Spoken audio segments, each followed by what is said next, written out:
என்ன தவறு செய்தேன், அதுதான் எனக்கும் புரியவில்லை.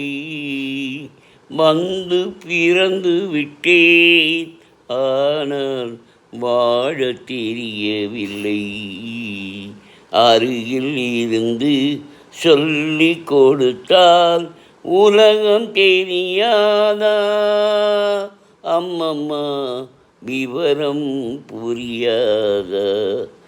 நான் உன்னை அழைக்கவில்லை, என் உயிரை அழைக்கிறேன். கண்ணை மறைத்து கொண்டால் மனதில் எண்ணம் மறைவதில்லை. என்னை படைத்த தெய்வம் இன்னும் கண்ணை திறக்கவில்லை.